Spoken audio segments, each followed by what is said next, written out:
Dahil kita natin siya kung paano siya sinasaktan ng mga taong ang galing mag-peace noon. Duterte, Duterte. Pero saan sila ngayon? Sabihin nila, nagtatrabaho lang daw sila. I don't think so. Makita nyo na sinisingle out nyo ang mga Duterte. Maniwala kayo, mga kalispito nyo. Nakatingin lang sa inyo. Hindi kayo iboto nila. At ang Diyos ay hindi tulong. Mang Inday, hindi ka nag-iisa. Ang bayan ay nasa sayo. Ang mga taong hindi bayaran nasa sayo. Tuloy lang ang laban mo. We will fight with you. And kasama mo ang Diyos. Kasama mo ang bayan. Kasama mo ang lahat ng pamilyang Pilipino na totoong nagmamahal sa watawat ng Pilipinas. Hello, good morning, good evening, good afternoon, saan makayong sulok ng mundo. Magbibigay lang tayo ng reaction dito kay kabayan na talagang nagpahayag siya ng pagkadismaya kung sa pangyayari ngayon sa bansang Pilipinas. Lalong-lalo na doon sa pang-aapi nila sa mga Duterte. So, nakaka-inspire to si Kuya dahil talagang buong loob siyang sumuporta sa mga Duterte.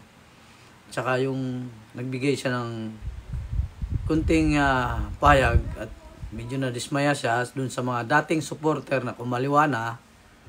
At ito, panoorin natin yung kanyang sentimento.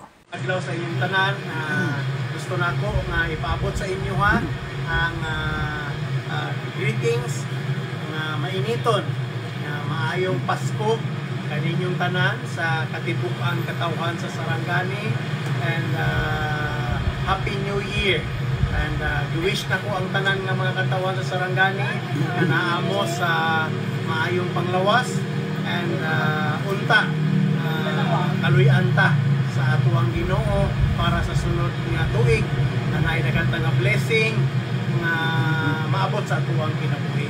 And inyong ubos nga alagad si Kuya King Delimac nag-wish sa inyo again, Merry Christmas and Happy New Year sa katibukan nga katawan sa probinsya sa Sarangani. Love you so much and to God be the glory. Kailangan tayo ng komento tungkol sa nasisya at mo sa yung reaction ng patas ng mga sakit. So, ano po masasabi nyo kay Senator Pino sa Dr. Masabi naman natin si Kuya Bongo, kita naman natin kung gaano siya magtrabaho. At kita nyo naman, hindi siya namumulitika na tao. So, kita nyo naman siya na kung saan ang may sunog, andoon siya. Saan ang may kalamidad, andoon siya. Saan yung dapat tulungan, andoon siya. Correct. So, sabi ko nga sa inyo, mga kababayan, nakikita nyo kung sino ang senador na nagtatrabaho.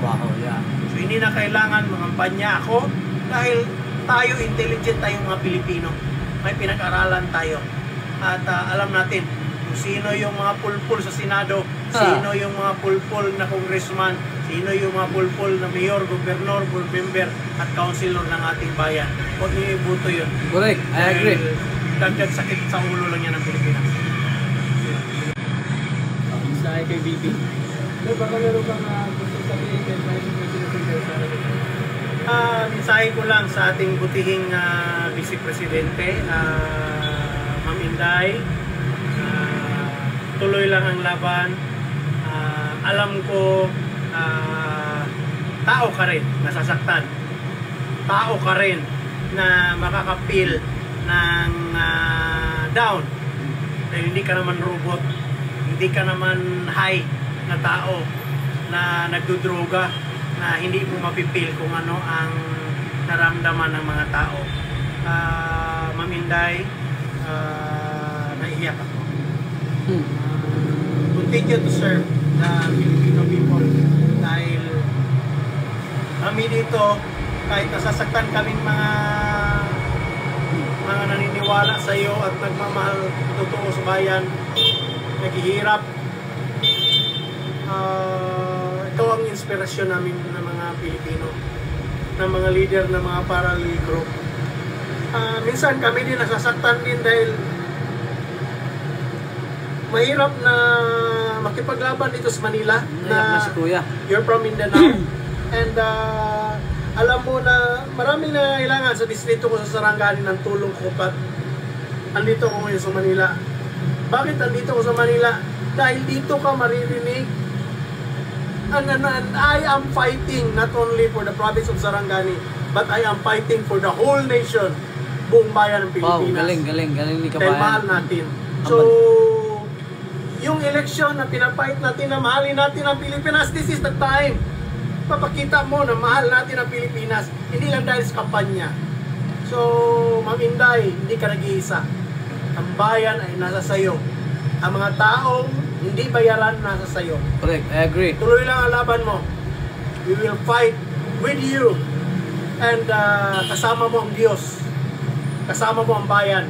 Kasama mo ang lahat ng pamilyang Pilipino na totoong nagmamahal sa watawat ng Pilipinas at ang bayan ng Pilipinas. Again, Ma'am Inday, Merry Christmas sa buong pamilya ng Duterte, Zimmerman, and buong bayan ng Pilipinas. Luzon, Visayas, Mindanao, Merry Christmas. Galing sa founder ng Tabang Mindanao. Yung abang lingkod po, King Vilima. We love you so much, Ma'am Inday. We love the Philippines. Mabuhay ang Pilipinas. Again, mahalin natin ang totoo ang Pilipinas. Sir, ito na nag-emission kayo so Emotional si Kuya. naiyak kayo sa inyo mensahe. Naiyak si Kuya. Nakakaiyak dahil kita natin siya kung paano siya sinasaktan ng mga taong ang galing mag-peace noon. Duterte! Yeah. Duterte! Pero saan sila ngayon? Wala na. Sabihin nila, nagtatrabaho lang daw sila. I don't think so. Makita nyo na sinisingle out nyo ang mga Duterte. Maniwala kayo, mga kadistrito nyo, nakatingin lang sa inyo. Hindi kayo iboto nila. Correct. At ang Diyos ay hindi tulog. They're watching. Nasasaktan ako dahil isipin mo, parang si Inday Sara ang may bitbit ng lahat ng mga problema na hindi Correct. dapat naman niya problemahin. 100 million plus lang ang problema ng intelligence fund. Hindi nyo iniisip kung ilang billion na intelligence fund ang ginagastos ng Office of the President, ng mga lahat ng mga opisina, ng Senado, ng Kongreso, ng lahat ng mga national government. Pasiinday lang. So, sa akin lang, nasasaktan ako hindi dahil MVP, nasasaktan ako dahil sa ating bansa. Yeah. Believe me, ngayong Noche Buena, may iba ang Noche Buena ngayon kaysa sa Noche Buena ng 5 years ago, ng 10 years ago. Oh, Hindi yeah. kayo masaya, hindi maraming Mahal handa. ang bilhin. And believe me, hindi, until ngayong araw na ito, yung ordinaryong taong Pilipino, hindi pa kayo nakabili ng regalo para sa inyong mga inaanak. Dahil nahihirapan tayo. Yan ang isa sa sinyalis, yan ang isa sa mga sign na ang Pilipinas ay bagsak na sa ekonomiya. Anong gagawin nyo? Tulungan natin si BP. Let's pray for her strength, good health, at lalo na wisdom para sa mga congressman na may naiwan pang integridad, kredibilidad at loyalty para sa ating inang bayan. Correct. Ito yung time. Tumayo ka para sa bayan. Hindi sa politika, hindi sa partido, hindi dahil Duterte, kundi para sa bayan, para sa flag natin. Sir, maraming salamat sir. Salamat.